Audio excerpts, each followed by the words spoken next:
Habacuc, chapitre 1. Oracle révélé à Habacuc, le prophète. Jusqu'à quand, ô Éternel? J'ai crié, et tu n'écoutes pas. J'ai crié vers toi à la violence, et tu ne secours pas. Pourquoi me fais-tu voir l'iniquité, et contemples-tu l'injustice? Pourquoi l'oppression et la violence sont-elles devant moi? Il y a des querelles, et la discorde s'élève. Aussi la loi n'a point de vie, la justice n'a point de force.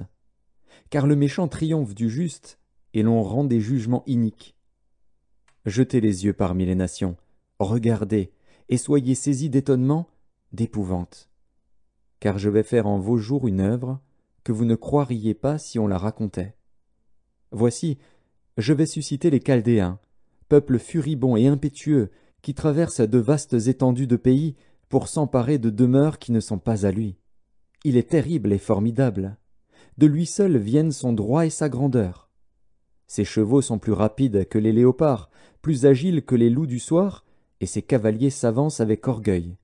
Ses cavaliers arrivent de loin. Ils volent comme l'aigle qui fond sur sa proie. Tout ce peuple vient pour se livrer au pillage. Ses regards avides se portent en avant, et il assemble des prisonniers comme du sable. Il se moque des rois, et les princes font l'objet de ses railleries. Il se rit de toutes les forteresses, il amoncelle de la terre, et il les prend. Alors son ardeur redouble, il poursuit sa marche, et il se rend coupable. Sa force à lui, voilà son Dieu. N'es-tu pas de toute éternité, éternel, mon Dieu, mon Saint? Nous ne mourrons pas. Ô Éternel, tu as établi ce peuple pour exercer tes jugements. Ô mon rocher, tu l'as suscité pour infliger tes châtiments. Tes yeux sont trop purs pour voir le mal, et tu ne peux pas regarder l'iniquité. Pourquoi regarderais-tu les perfides, et te tairais-tu, quand le méchant dévore celui qui est plus juste que lui? Traiterais-tu l'homme comme les poissons de la mer, comme le reptile qui n'a point de maître? Il les fait tous monter avec l'hameçon, il les attire dans son filet, il les assemble dans ses rets. Aussi est-il dans la joie et dans l'allégresse.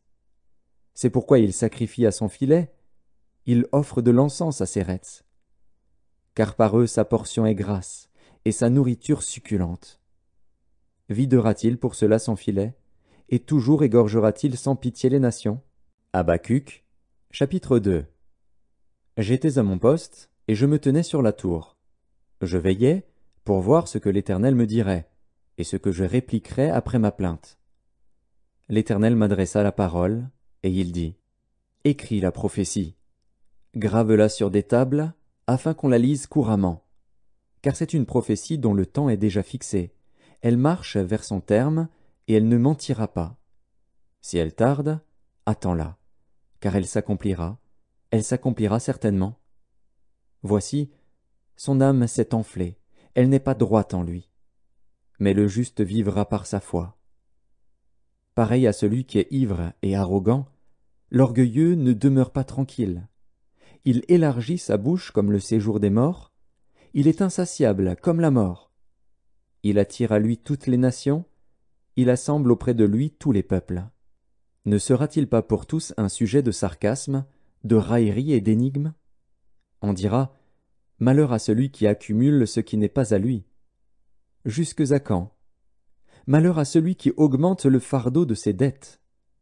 Tes créanciers ne se lèveront-ils pas soudain? Tes oppresseurs ne se réveilleront-ils pas? Et tu deviendras leur proie. Parce que tu as pillé beaucoup de nations, tout le reste des peuples te pillera.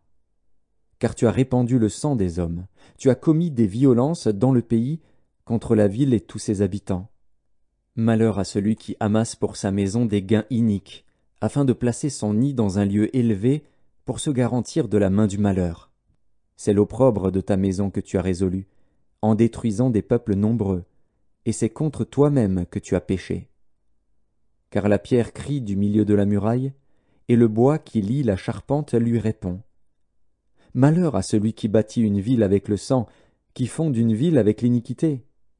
Voici, quand l'Éternel des armées l'a résolu, les peuples travaillent pour le feu, les nations se fatiguent en vain, car la terre sera remplie de la connaissance de la gloire de l'Éternel, comme le fond de la mer par les eaux qui le couvrent.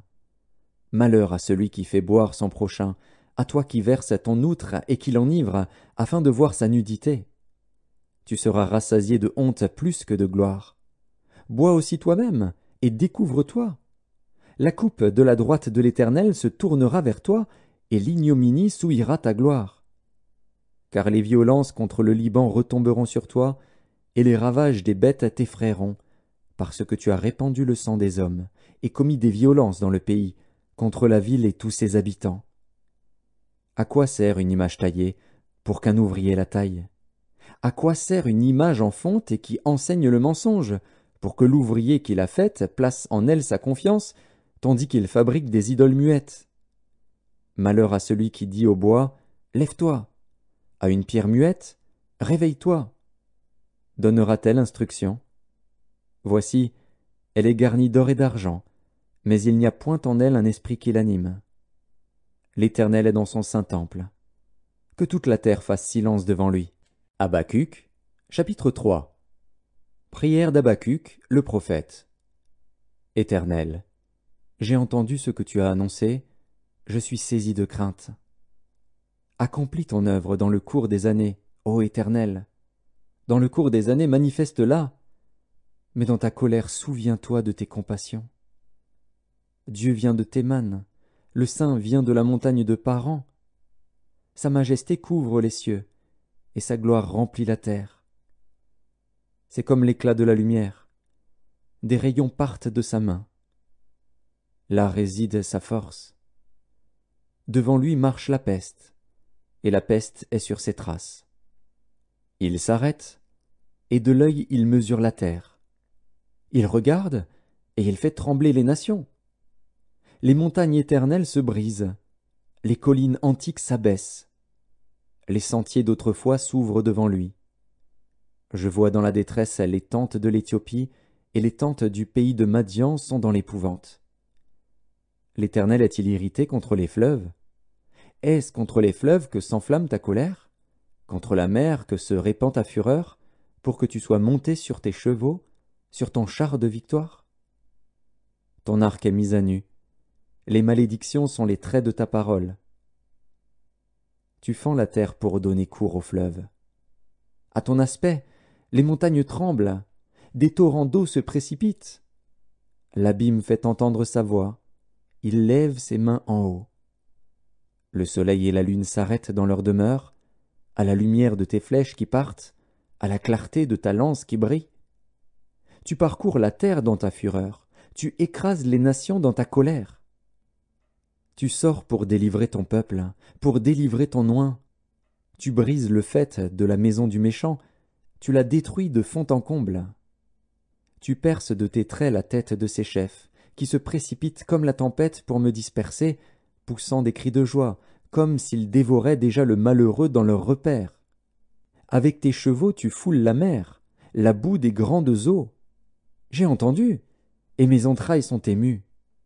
À cette voix, mes lèvres frémissent, mes os se consument, et mes genoux chancellent. En silence je dois attendre le jour de la détresse, le jour où l'oppresseur marchera contre le peuple. Car le figuier ne fleurira pas, la vigne ne produira rien, le fruit de l'olivier manquera, les champs ne donneront pas de nourriture. Les brebis disparaîtront du pâturage, et il n'y aura plus de bœufs dans les étables. Toutefois, je veux me réjouir en l'Éternel, je veux me réjouir dans le Dieu de mon salut. L'Éternel, le Seigneur, est ma force. Il rend mes pieds semblables à ceux des biches, et il me fait marcher sur mes lieux élevés. Au chef des chantres, avec instrument à cordes,